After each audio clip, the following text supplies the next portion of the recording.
In this video, we are going to review the ESKUTE Polluno Commuter Step-Thru Ebike. We are going to unbox and go over the controls and app, test ride, and review the e-bike. The ESKUTE Polluno has a 500-watt Bangfang rear hub motor with a max speed of 28 miles per hour with 5 levels of pedal assist, 48-volt, 15-amp-hour battery with a range of up to 60 miles, 7-speed throttle shifter, disc brakes, suspension fork, headlight and tail light, rear rack, and more. Additional specs can be found in the description section below. This is the box that the e-bike came in, and I'm going to open it now. For the interest of time, I'm going to take all of this out and put it on the table. This was everything inside the box.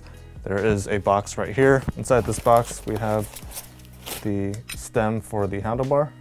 There are the pedals. Right here, we have the charger.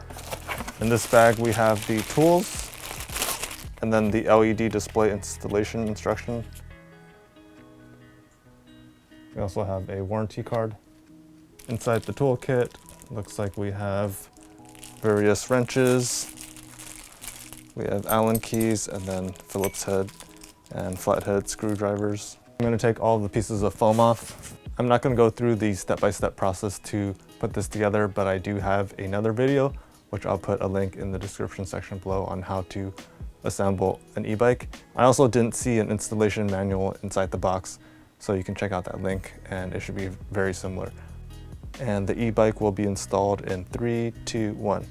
The bike is fully installed. One thing I want to mention is that there is a bolt that holds the fender and light in place. Originally this bolt was not threaded in, it was sticking out, and no matter how much leverage you try to get with this, it wasn't going any deeper. So I actually had to use a ratchet with the attachment at the end. I was able to get more leverage in order to get that tightened in. There isn't enough leverage to do it this way unless you use like pliers or something to twist this, and there's not enough space to get this in to turn it this way because the tube is in the way. So that's just one thing to note. It came with 2 sets of keys by the handlebar. This is one of them. If you look over here, it says lock, and then there's 2 arrows pointing in each direction. Then this says open. So right now it's locked. I cannot take the battery out. I can't turn it clockwise. I need to turn it counterclockwise, and it releases the battery. In case you're wondering, this is what the battery looks like. It says it's 48 volts, 15 amp hours, 720 watt hours. This is the side. Over here we have a on and off switch. So circle is off, and then the line is on. Right now it's off. This is the front. This is the side, and we have a charging port right there. This is the bottom. This is the other side.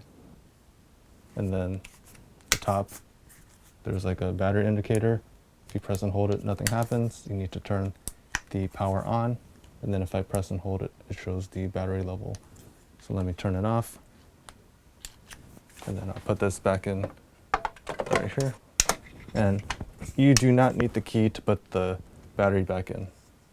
Here are the controls of the bike. Starting on the left side, we have the left brake lever. And this is for the front. We have the bell. We have the controller. There's a power button, a plus and a minus, or up and down arrow. Moving over here, we have the display, which I'll turn on in a second. Coming over here, we have the 7-speed shifter. We have the thumb throttle, and then the rear brake lever. If I press and hold the power button, the screen does not turn on until I flip the switch on the battery. So I did that. If I press and hold this, the display shows up. On the top, we have the pedal assist level, so I can change it to off, 1, 2, 3, 4, 5, and that's the highest. This is the speed in kilometers. This is the, I believe, the mileage or odometer. And then we also have the battery level. If I push the up button, nothing happens. If I push and hold the minus button, it brings us to walk mode, and I have the rear tire off the ground by leaning over on the kickstand. And as you can see, it's getting 6 kilometers per hour. In order to turn the light on, you press the power button, and then in order to turn it off, you press it again. So I was playing around with the controls. I actually didn't see anything on how to change the kilometers per hour to miles per hour, but I know that they do have an app. This bike can be connected via Bluetooth. It does have an app. I go to the ESKUTE website under e-bikes, Step-Thru, go into Polluno, and then if I scroll down,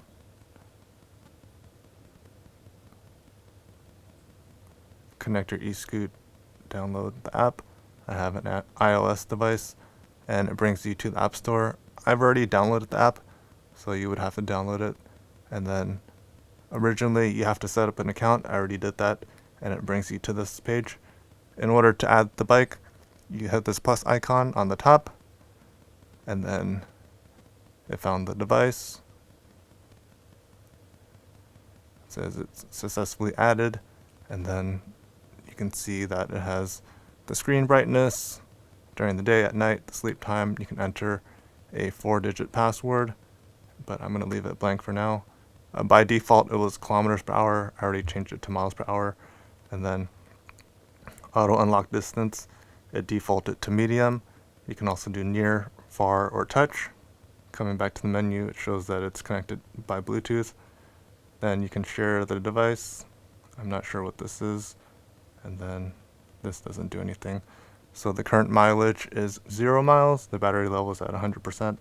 The total mileage is at 0 miles. You can record your trip. You can do auto unlock. So it's asking the Bluetooth pairing request. I'm just going to cancel this for now. Auto lock. Cancel that. Front light turned on. Then there's a password, 4-digit password. I'm going to leave it off for now. So smart mode. I can change the pedal assist level here. I think it's the same as pushing the arrows. There's also different errors, so I'm just going to go through these in case you see them on your bike in the future. This is a motor failure for E1. E2 is controller failure. E3 is brake lever failure. E4 is speed control shifter failure. E5 is failure of receiving data from controller to the display. And then E6 is failure of receiving data from the display to controller. So that's all of the settings here. And then we have the record. So I haven't burned any calories or did any distances. And then under me, you can, I guess, upload a photo. There's different medals you can do for doing different distances. Contact us, help, about us, language, and logout. So that's pretty much the app. Right now I'm going to test the max speeds on different pedal assist levels with the bike off the ground. So in pedal assist 0, I can still use the thumb throttle. And I'm getting 21 miles per hour. Pedal assist 1. That's actually interesting because it only limits you to 10 miles per hour. Pedal assist 2 gives you 13 miles per hour. Pedal assist 3 gives you 15 miles per hour. Pedal assist 4 is 18 miles per hour. And then pedal assist 5 is 21 miles per hour, which was the same as having the pedal assist off.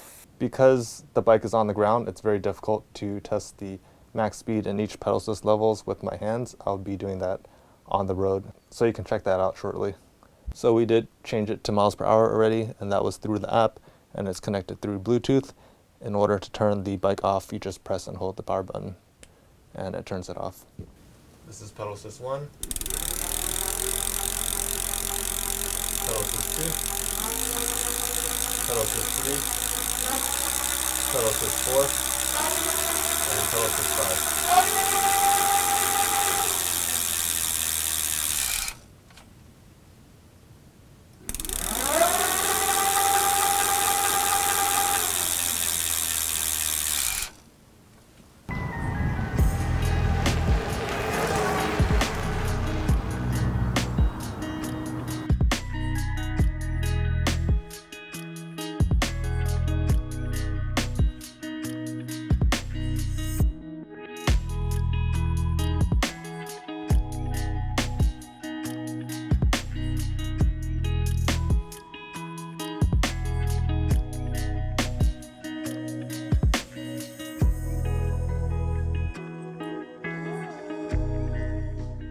Right now I'm going to test the e-bike. I'm going to go through the different pedal assist levels 0 through 5 and see what the max speed is and see how long it takes to get there.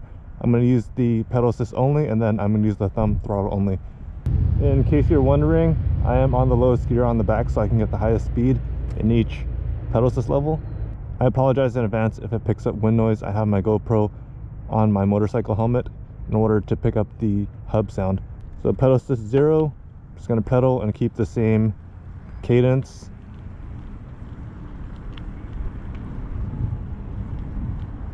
So just right off the bat, pedaling like this feels like a regular bike. I would say there's probably 10 to 15% more difficulty, and I'm hitting around 7 miles per hour. So if I go to pedal assist 1 for the same level of effort,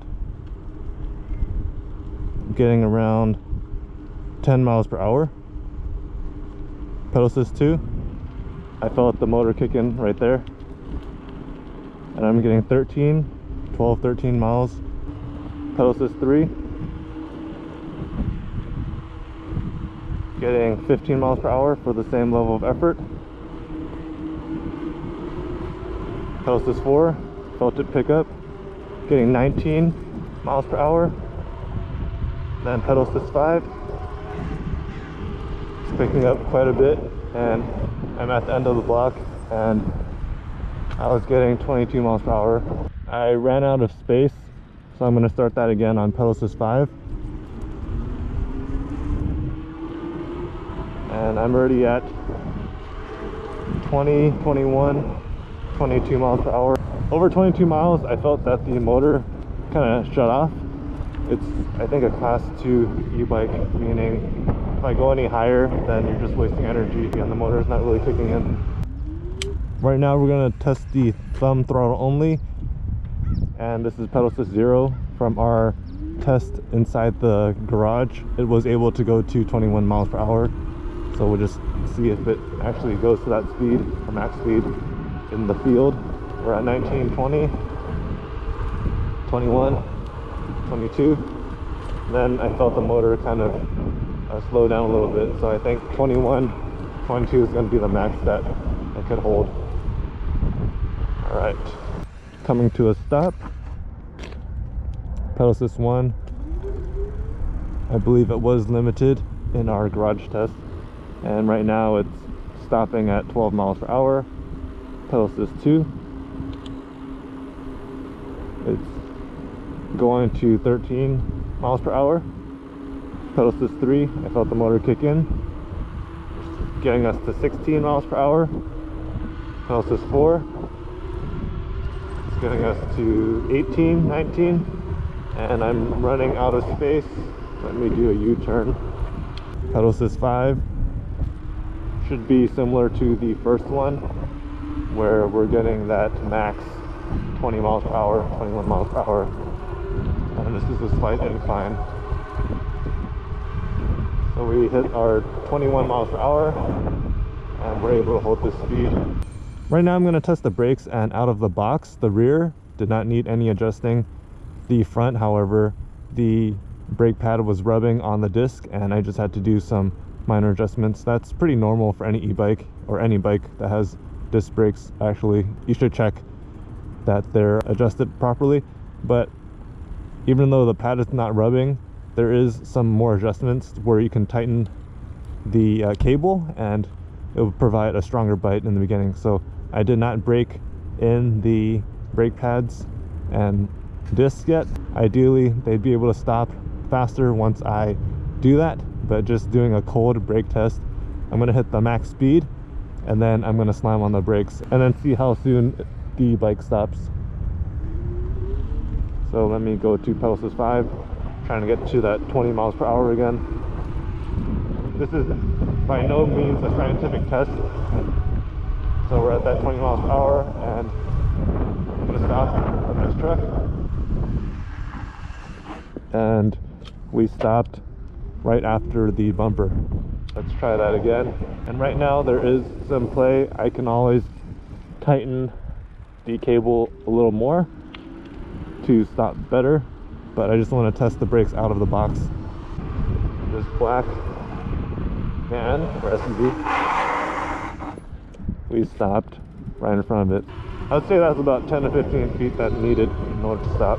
Try again behind this Volkswagen, and seeming to stop faster now that the brakes are a little worn in. So I would say that was about 10 feet. So I'm just gonna bike around and give you my feedback. So overall, this e-bike feels very nice. I like the black color. I think it also comes in white, and it just feels very sleek. I like that it's a step-through frame, meaning that riders that are shorter can fit because there isn't that tube hitting your crotch when you're coming off of the bike. And the suggested rider height will be in the description section below.